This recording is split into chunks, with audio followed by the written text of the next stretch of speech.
사도행전 20장 7절에서 12절, 신약성경 223쪽입니다. 그 주간의 첫날에 우리가 떡을 떼려 하여 모였더니 바울이 이튿날 떠나고자 하여 그들에게 강론할세 말을 밤중까지 계속하매 우리가 모인 윗다락에 등불이 많이 켰는데 유도고라 하는 청년이 창에 걸터 앉아 있다가 깊이 졸더니 바울이 강론하기를 더 오래 하매 졸음을 이기지 못하여 3층에서 떨어지거늘 일으켜 보니 죽었는지라. 바울이 내려가서 그 위에 엎드려 그 몸을 안고 말하되 떠들지 말라 생명이 그에게 있다 하고 올라가 떡을 떼어 먹고 오랫동안 곧 날이 새기까지 이야기하고 떠나니라. 사람들이 살아난 청년을 데리고 가서 적지 않게 위로를 받았더라. 아멘. 기도하겠습니다. 하나님 아버지, 하나님을 찬양하며 주의 말씀 앞에 섭니다. 하나님의 말씀이 능력이 되어 이 시간 우리의 심령에 새겨지는 역사가 있게 하여 주옵소서. 예수님의 이름으로 기도하옵나이다. 아멘. 오늘은 생명이 그에게 있다라는 제목으로 하나님의 말씀을 전하고자 합니다. 여러분, 개인마다 이렇게 위로가 되는 성경 구절 혹은 좋아하는 성경 구절이 있죠. 혹시 그 도둑놈들이 좋아하는 성경 구절 아십니까? 도둑놈들이 좋아하는 성경 구절이 시편 18편 29절이랍니다. 보면 이렇게 돼 있어요. 내 하나님을 의지하고 담을 뛰어넘나이다. 이게 이제 시편 18편 29절인데, 여러분, 설교자인 제게도 특별히 이렇게 위로를 주는 말씀이 있습니다. 오늘 본문 읽으면 참 제가 위로를 받는데요. 왜냐하면 그 대사도 바울이 설교하는데도 조는 인간이 있었습니다. 그렇죠? 유두고란 청년인데 사도 바울이 설교해도 조는데 뭐 제가 설교하는데 조십시오. 뭐 되겠습니까? 저뿐 아니라 늘 설교 시간에 조는 분들 위로가 되시죠. 근데 여러분, 유두고 졸다 어떻게 됐습니까? 죽었어요. 떨어져 죽었습니다. 조심하십시오, 조는 분들. 네, 자기가 책임지는 겁니다. 다행히 우리 교회에 이제 창문이 없어서 다행인데,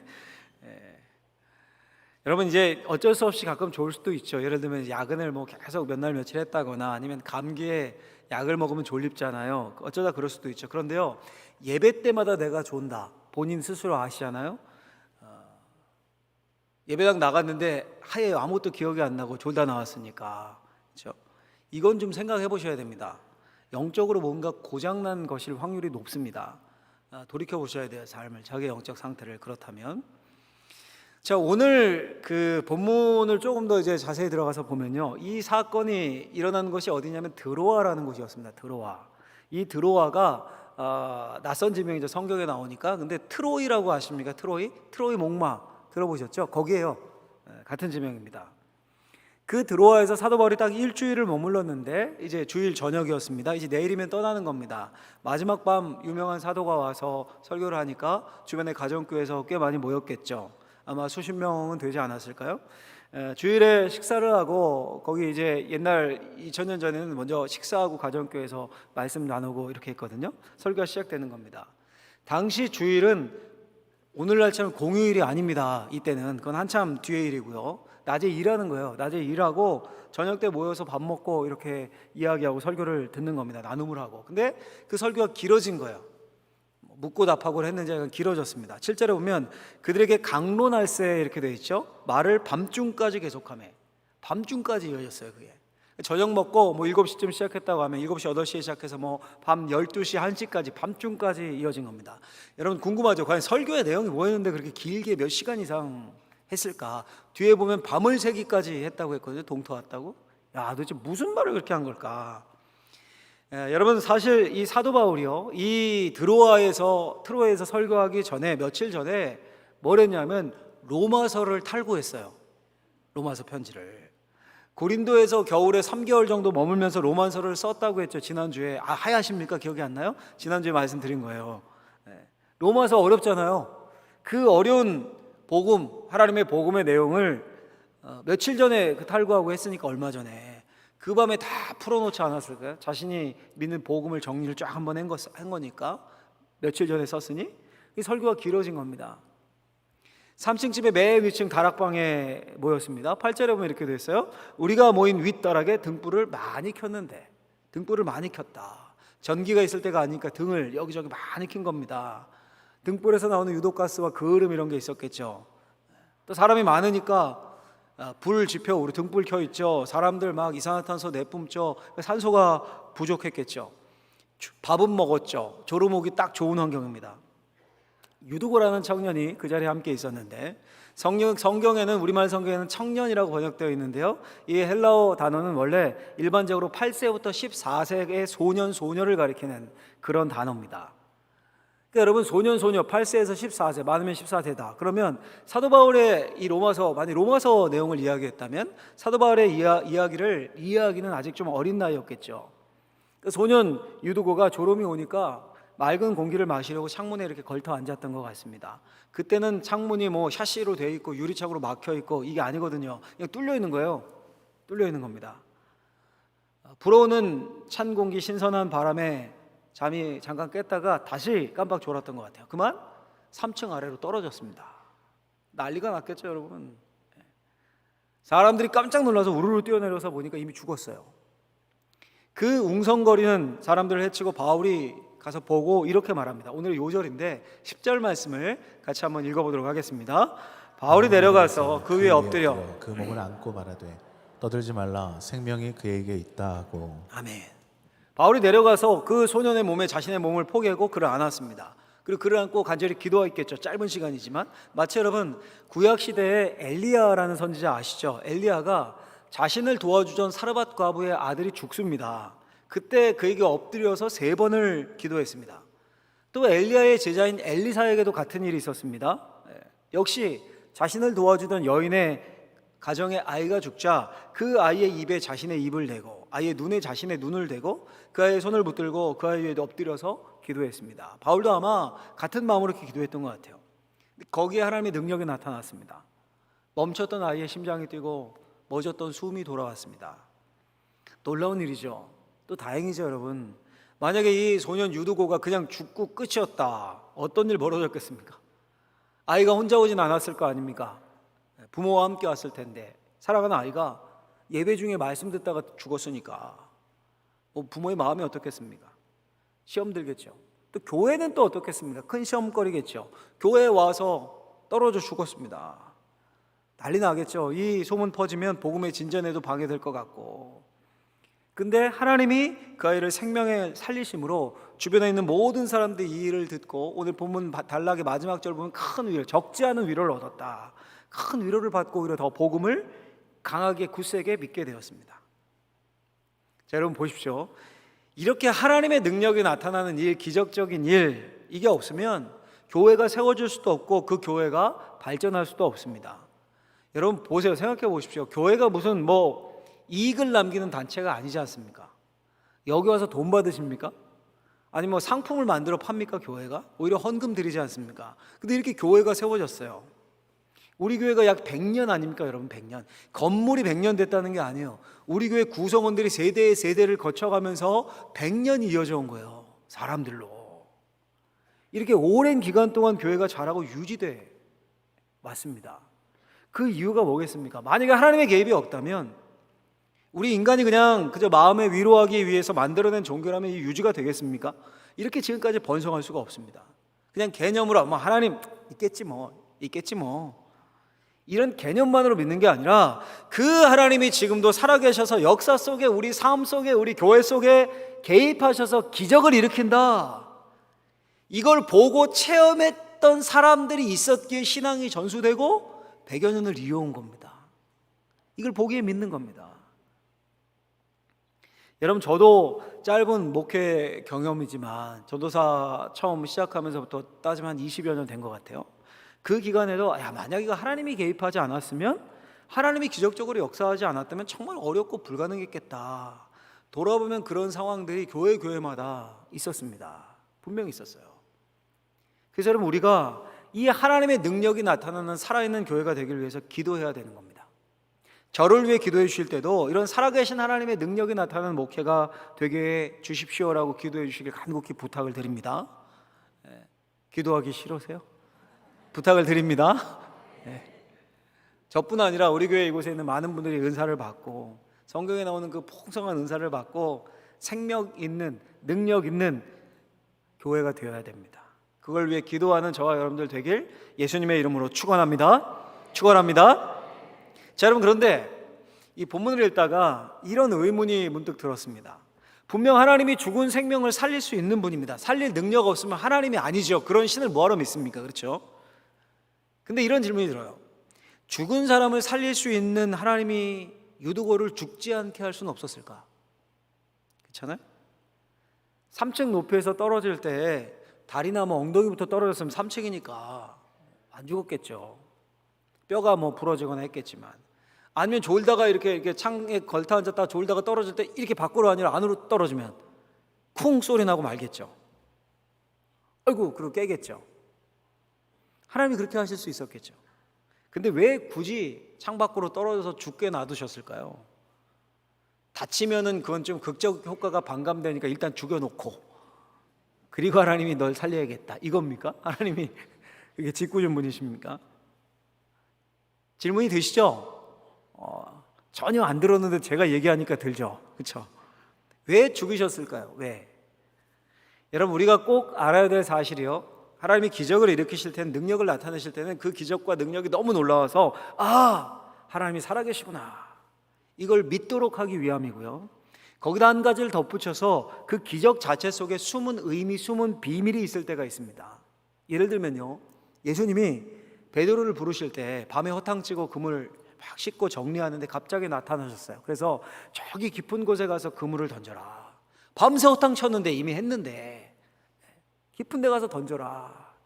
그대로 했더니 엄청나게 고기가 많이 잡혔죠. 왜 그런 기적을 나타내신 겁니까?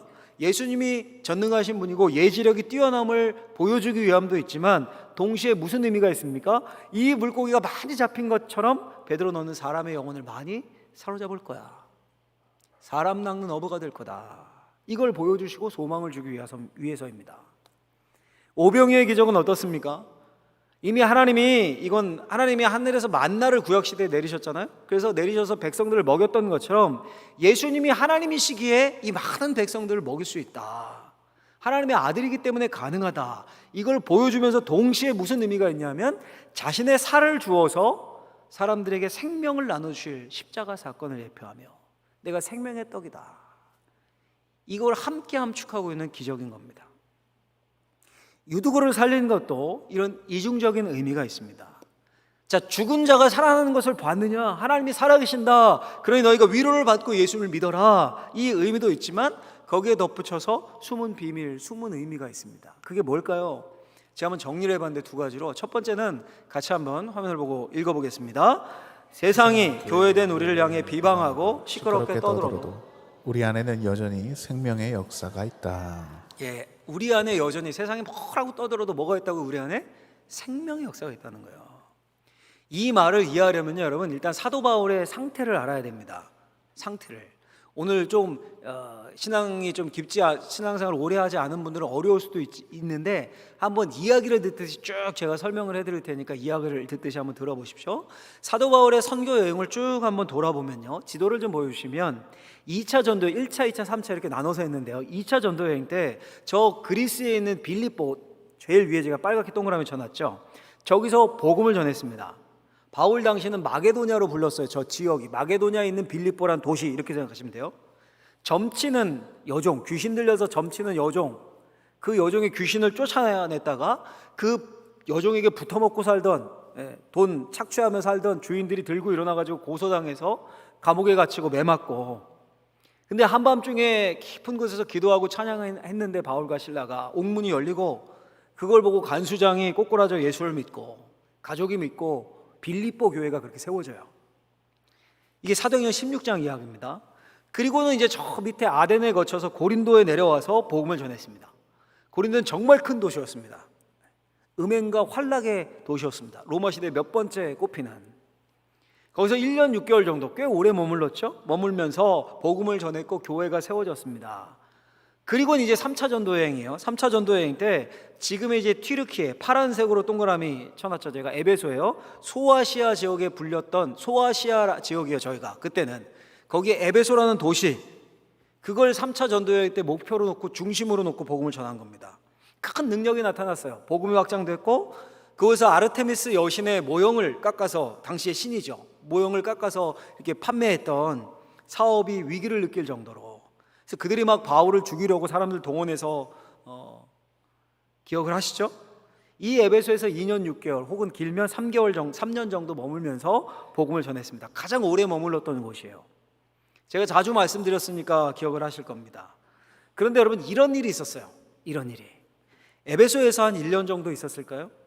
고린도, 아까 그 2차 전도여행 때 고린도에 있었던 몇 사람이 에베소에 있던 사도 바울을 찾아온 겁니다. 찾아와서는 고린도 교회 이야기를 쫙 풀어놓는 겁니다. 근데 그들의 이야기가 듣다 보니까 정말 실망스럽고 안 좋은 소식들이었습니다. 고린도 교회 성도들 중에 음행하는 성도들이 여전히 예수를 믿으면서도 음란하고 음행하는 성도들이 있다는 거예요. 또 성도끼리 막 문제가 얽혀서, 돈 문제겠죠, 막 얽혀서 세상 법정에 고소하고, 또 분파 나눠서 끼리끼리만 막 친하고 끼리끼리 뭉쳐서 부자들은 자기들끼리 교회 올 때 고기로 막 도시락 싸와가지고 자기들끼리 이렇게 둘러먹고, 가난한 사람들 안 껴주고, 그리고 우상에게 막 제사하는 것을 아무렇지도 않게 생각하고 우상에게 제사하고 그 다음에 교회 와서 또 예배드리고, 그렇게 신앙생활을 하고 있다는 거예요. 근데 그렇게 했던 사람들이 고린도라는 도시 내에서, 큰 도시 내에서 사회적인 지위도 있고 돈도 있고 학벌, 학식도 있는, 그래서 그 교회에서도 큰 영향력을 미치는 사람들이라는 겁니다. 그럼 여러분, 그걸 보는 그 밑에 가난하고 뭐 노예 출신들, 이런 사람들은 다 우러러보는, 세상에서 우러러보는 사람들이니까 그 성도를 쫓아갔겠죠. 모델로 여기고. 그래서 고린도 교회가 정말 엉망이 됐다, 이 쑥대밭이 됐다, 신앙적으로 영적으로, 이런 소식을 전해준 겁니다. 바울이 듣고 어땠겠습니까? 애가 탔겠죠. 그래서 이건 교회가 아니다. 그래서 편지를 보냅니다. 음행하는 자들에게 말하는데 안 된다, 회개하라, 회개하지 않으면 교회에서 쫓아내야 된다. 왜냐하면 교회는 거룩하기 때문에 그렇게 하면 안 된다. 또 세상 법정에 성도들끼리 교소하고 그것도 안 된다. 너희가 세상을 판단할 사람들임을 모르느냐. 떡을 뗄 때 돈 있는 사람끼리 맛있는 음식 싸와서 자기들끼리만 먹고 끼워주지 않고, 이거 주님이 기뻐하지 않는다. 우상도 숭배하고 제사도 드리고 그리고 또 예배도 오고, 이거 정말 하나님이 싫어하시는 일이다, 이러면서 강력하게 편지를 써서 보냈습니다. 그 편지가 뭘까요? 고린도 전서예요, 여러분. 고린도 전서.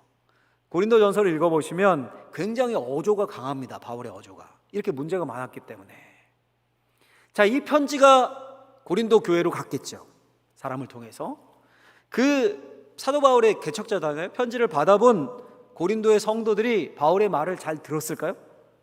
안 들었어요. 반기를 들었습니다.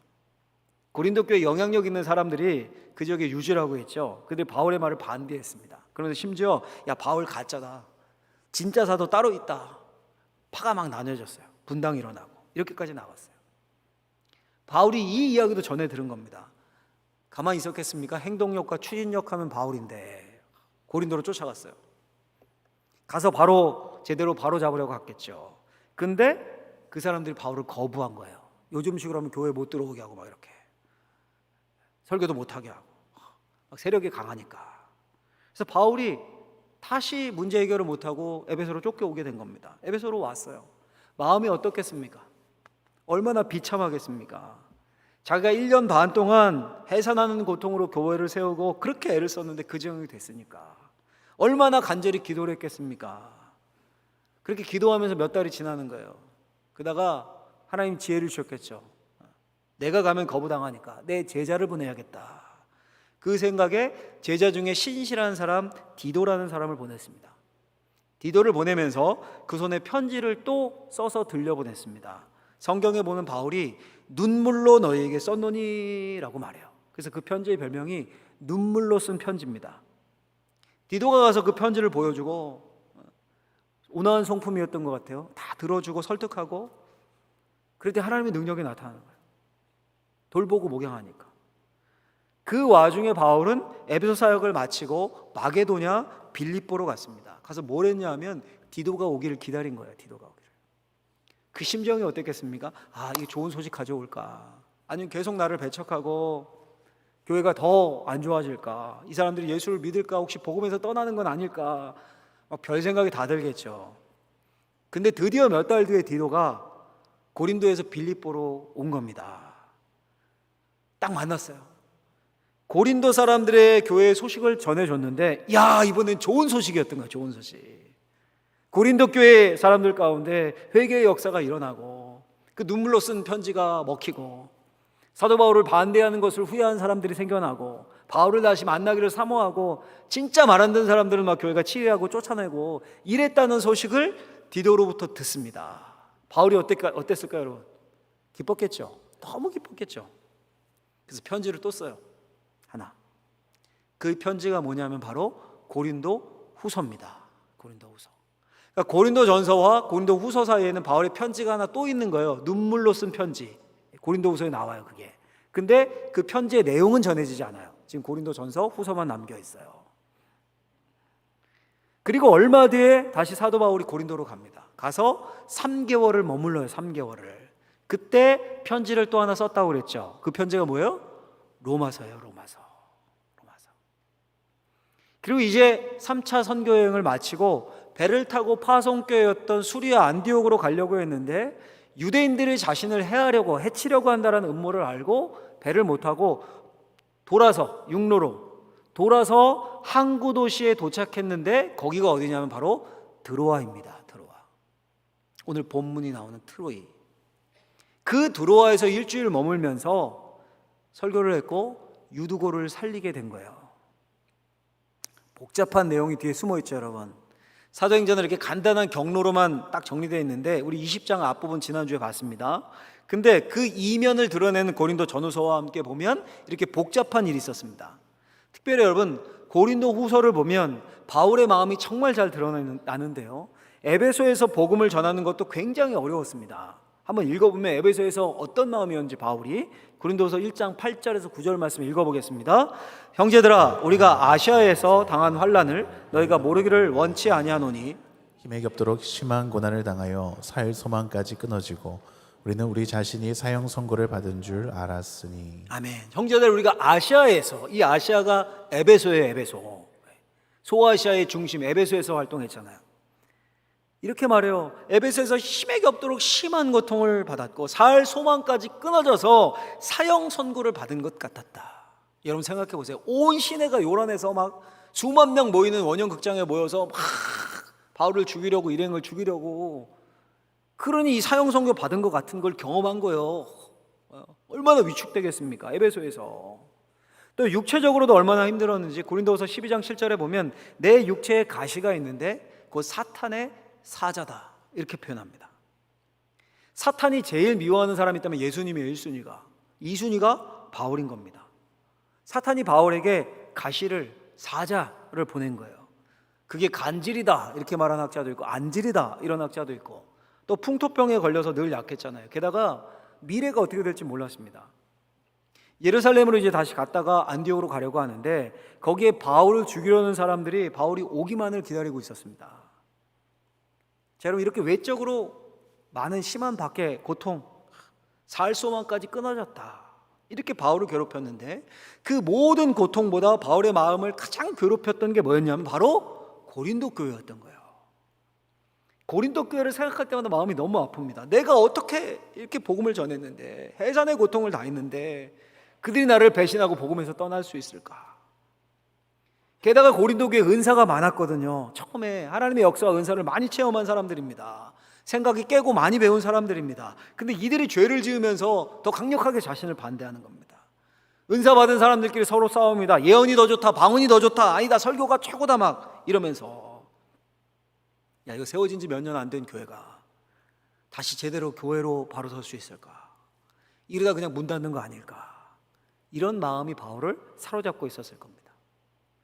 이때 디도로부터 소식을 듣고 문제가 해결되고 고린도 교회가 정상화되었다라는 기쁜 소식을 듣고 드로아에서 일주일 머물며 신나게 설교했겠죠. 자신이 썼던 로마서 가지고. 그때 바울이 유두고를 다시 살린 거예요. 자, 여러분 이런 배경을 가지고 제가 이야기 쫙 풀어드려서 조금 이해되시죠? 이런 배경을 가지고 다시 사도행전 20장 10절 말씀을 다시 한번 읽어보시죠. 새로운 의미로 다가오실 겁니다. 같이 읽겠습니다. 바울이 내려가서 그 위에 엎드려 그 몸을 안고 말하되 떠들지 말라, 생명이 그에게 있다 하고. 여러분 한번 따라해 볼까요? 큰 목소리로 한번 따라해 보겠습니다. 오늘 말씀 요 9절 꼭 마음에 새기셨으면 좋겠어요. 같이 한번 해보겠습니다. 떠들지 말라, 떠들지 말라, 생명이 그에게 있다. 생명이 그에게 있다. 할렐루야. 여러분, 이 말씀이 바울의 이런 배경을 가지고 있구나, 이 말씀을 한 곱씹고 씹으면 이게 얼마나 큰 은혜가 힘이 되는지 모릅니다. 여러분, 사람들이 모여서 어떻게 했을까요? 애 떨어져 죽었으니까 떠든 거예요. 야, 사람이 죽었다 이거. 부모는 절규했겠죠. 유두고야 뭐 막. 어떤 사람 뭐라고 했겠습니까? 아니 뭐 이거 하나님이 살아있다는데 무슨 예배 중에 이런 일이 일어난대. 떠들었습니다. 그 복음을 반대하는 유대인 첩자가 그 안에 있었을 수도 있습니다. 야, 바울이 무슨 부활의 복음을 전한데도만 부활은 무슨 개뿔 사망의 복음이네. 떠들어요. 그 핵심에 사탄이 있었겠죠. 사람들 마음에 속닥속닥. 소동의 1인자니까 막 웅성웅성 난리가 났습니다. 바울이 그들에게 말하는 겁니다. 그들의 마음을 미혹하게 하는, 혼란시키는 사탄에게 선포하는 겁니다. 떠들지 말아라. 그에게 생명이 있다. 이 말을 하는 바울의 마음이 어떨까요, 여러분? 지금 유두고와 조금 전에 설명했던 교회, 고린도 교회, 지금은 살아났죠. 죽은 것 같았던 그 교회, 서로 막 교차되고 있는 겁니다. 계속 그 고린도 교회를 생각하고 있었거든요. 그 고린도 교회를 사람들이 비난하고 마귀가 저주하고 그런 교회였어요. 마치 죽은 것 같은 교회. 복음을 부인하고 복음을 전하는 바울을 반대하고 그 안에 다툼과 분열과 당짓고 고소하고 음란하고 온갖 문제가 있는 종합 세트 같은 그런 교회, 종합 선물 세트 같은, 문제 세트 같은. 얼마나 사탄이 좋아하겠습니까? 얼마나 쏙닥쏙닥 떠들었겠습니까? 여러분, 오늘날도요, 이걸 우리에게 적용해 보면 오늘날도 얼마나 많은 사람들이 교회를 둘러싸고 비난하고 욕하고 죽었다고, 생명력이 없다고 말합니까? 신문에서, 유튜브에서, 인터넷에서 떠듭니다. 떠들어. 그 소리를 누가 좋아합니까? 사탄이 좋아하고 그 중심에 사탄의 거짓말, 쏙닥거림, 그 떠든 소리가 얼마나 큰지 모릅니다. 그 떠든 소리에 우리가 주눅이 듭니다. 저도 교회를 생각하며 기도할 때마다 마귀가 떠들어요. 야, 너 그런 식으로 목회해서 교회 살아나겠냐? 야, 이 지역에 동구 인구수 주는 거 모르냐? 애들 점점 없어지고 무슨 교회가 되겠냐? 그러다 소멸하는 거지. 야, 너 자신도 못 살리면서 누구를 살리냐? 그럴 때 어떻게 해야 돼요, 여러분? 떠들지 말라. 생명이 그에게 있다. 바로 그렇게 선포한 거예요. 그리고 우리에게도 그렇게 선포하라고 이 말씀을 하나님이 우리에게 남겨주신 겁니다. 세상이 뭐라고 떠들어도 우리 안에 생명이 있음을 기억하라고 하나님이 이 말씀을 우리에게 남기신 겁니다. 여러분 스스로를 한번 돌아보십시오. 여러분들 심령 안에 쏙닥이는, 우리 옆에 앉아서 여기 앉아서 쏙닥쏙닥거리는 온갖 루머와 온갖 안 좋은 생각들을 계속 쏙닥거리는 사탄의 소리가 우리 심령 안에 가득합니다. 야, 내가 이렇게 가치 없는 인생인데, 내가 꼬일 대로 꼬인 인생인데, 이렇게 돈 벌어가지고 이렇게 살다가 이렇게 바쁘긴 한데 나중에 이거 뭐 내 인생 어떨까? 이거 목적이 없는 것 같은데, 나이는 먹을 대로 먹고 이룬 건 없고 뭐 이제 이렇게 살다 죽는 건가? 우리 젊은 청년들은 이 헬조선 취업도 안 되고 정규직은 줄이고 빼기는 인간들 다 차지하고 계속 자격증 시험 본다고 뭐 원서 회사 취직한다고 계속 넣고 그래도 안 되고, 가정은 뭐 별 볼 일 없고 가진 것도 없고 세상에서 비난하고 사방에서 막 욕하는 것 같고 기죽고 비웃는 것 같고 교회 와도 힘도 없는 것 같고 그냥 왔다 갔다 하는 거지 뭐, 딴 생각하고 그냥 갈 때도 많고, 떠드는 소리들이 들리는 거예요. 우리의 마음에 가득한 겁니다. 그런 떠드는 소리들이. 그때 어떻게 하라는 겁니까? 이 말씀 사용하라는 거예요. 담대하게 기도 중에 선포해야 합니다. 떠들지 말아라. 생명이 그에게 있다. 떠들지 말아라. 내 안에 아직 생명이 있고, 우리 교회에 아직 생명이 있고, 우리 가정에 생명이 있고, 우리 다음 세대에 생명이 있다. 아직 죽지 않았다. 끝나지 않았다. 떠들지 말아라. 담대하게 선포해서 우리 안에 있는 부정적인 소리들, 부정적인 생각들, 뭐만 하면 안 좋은 것부터 보이고, 좋은 게 80이고 감사한 게 80이고 안 좋은 거 좀 문제 있죠. 20 뭐 이거 있는데 항상 그 20에 집중해서 떠들어대고 선포하는 거예요. 떠들지 말아라. 생명이 그에게 있다. 그래서 우리 안에 있는 모든 부정적인 소리들, 부정적인 생각들 다 물리칠 수 있는 그런 하나님의 능력 있는 사람들 되시길 예수님의 이름으로 축원합니다.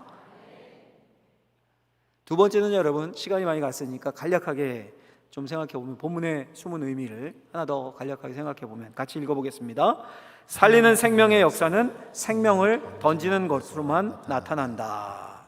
생명은 생명으로만, 이 말이에요, 결국. 자, 여러분 한번 생각해 보십시오. 우리가 그렇게 선포한다고 다 잘 됩니까? 잘 될 거야.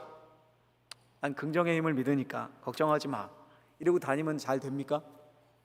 떠들지 마라. 선포하고 다니면 다 됩니까? 우리 안에 속닥거리는 것들이 완전히 사라집니까? 그럼 다시 한번 성경을 보면 20장 10절 읽으시면서 사도 바울의 행동을 이번에는 한번 주목해 보십시오. 20장 10절을 같이 읽겠습니다. 바울이 내려가서 그 위에 엎드려 그 몸을 안고 말하되 떠들지 말라. 생명이 그에게 있다 하고. 아멘. 어떻게 했습니까? 일단 내려갔어요. 얼른 뛰어 내려갔겠죠. 3층에서 제일 늦게 내려갔을 수도 있어요. 사람들 사이에 쌓여서 설교하고 했다가 밖에서부터 막 나갔을 거 아니에요. 그리고 내려가서 뭐 했습니까? 그 위에 엎드려, 시체에 엎드렸습니다. 그리고 그 몸을 안았다, 이렇게 되어 있습니다. 그 위에 엎드렸고 그 몸을 안았다. 여러분 생각해 보십시오. 어떤 자세가 나오는지. 애가 널브러져 있어요, 죽어서. 그럼 상체를 이렇게 일으켜서 안았다. 안아서 뭐 안수해서 기도했든가. 보통 그렇게 할 것 같은데, 저라면 그렇게 할 것 같은데, 지금 보여주는 말씀은 그 말씀이 아니에요. 그건 엎드린 게 아니잖아요. 앉기는 한 거지만 엎드린 건 아니에요. 그러니까 상체를 일으켜서 이렇게 안은 거, 그 자세는 아닙니다. 그럼 엎드려서 안았다, 이 두 개가 다 적용되려면 어떻게 한 겁니까? 말 그대로 애가 널브러져 있는데 그 애 위에 엎어진 거예요, 같이. 그리고 몸을 꽉 안은 겁니다. 꽉 붙잡은 거예요. 상상이 안 되시면 이거 떠올리시면 돼요. 번지 점프 할 때 여러분 둘이 같이 뛰면 꽉 앉잖아요. 그 모습 상상하시면 될 듯합니다. 무슨 말입니까, 여러분? 그냥 이렇게 들어서 안고 이렇게 기도해 준 게 아니라 마치 몸을 함께 던져서 번지 점프 하듯 무덤에 함께 들어가려는 자세인 거예요, 이게 지금. 하나님, 이 아이 죽었네요. 살지 않으면 나도 이 아이와 같이 죽겠습니다. 이런 보이지 않는 웅변이 그 행동 속에 담겨 있는 겁니다. 구약시대 엘리야가 그랬습니다. 엘리사가 그랬습니다. 자기의 눈을 죽은 아이의 눈에, 입을 죽은 아이의 입에, 가슴을 죽은 아이의 가슴에 엎드렸어요, 시체 위에. 이게 쉽습니까? 시신인데? 무슨 뜻 같으십니까? 내 생명을 내게 주고 내가 죽는 게 낫다, 이렇게 느껴지지 않으십니까? 이게 엎드려서 앉는 자세입니다, 여러분. 엎드려서 앉는 자세. 사도 바울의 마음을 잘 묘사하고 있는 겁니다.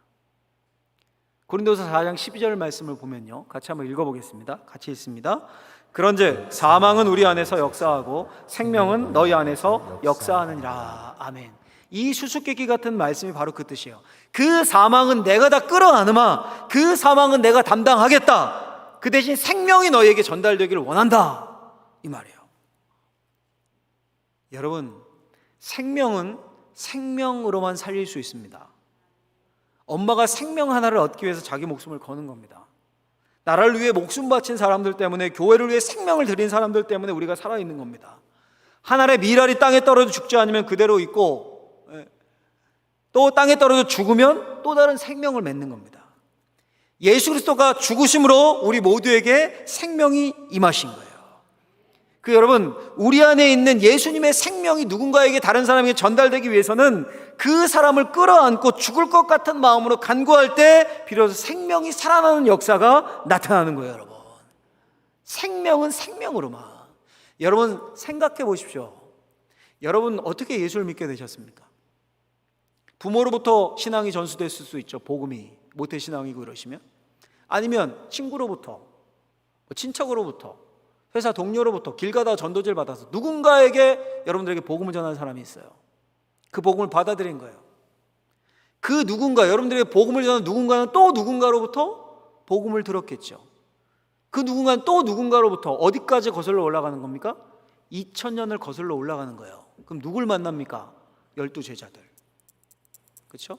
그 전에 예수님. 그 수많은 복음의 사슬, 여러분들의 복음이 어떻게 전해, 어쩌면 천국에 가면 그게 다 보일 수도 있겠죠. 내가 어떤 경로, 누구를 통해 2000년 동안 나한테 복음이 전해졌을까? 여러분 그 중에 순교자가 있을 겁니다. 분명히. 그 중에 자기의 목숨을 드린 사람이 있을 거예요. 그 생명이 생명을 타고 우리에게까지 전달된 거예요. 그리고 뭐라고 말씀하시는 겁니까? 생명이 그에게 있다. 내 생명을 들여서라도 이 아이를 살린다. 우리의 생명이 누군가에게 전달되어야 된다는 거예요. 어떻게 하면 그렇게 됩니까? 바울 같은 자세로. 바울 같은 자세로. 생명이 그에게 있습니다. 내가 이 아이와 같이 살리지 않으면 나도 같이 무덤에 가도 좋습니다. 한 영혼을 끌어안고, 한 가정을 끌어안고, 한 교회를 끌어안고 같이 죽고자 하는 마음으로 자신의 생명을 낭비하는 사람을 통해서 하나님이 뭘 일으키십니까?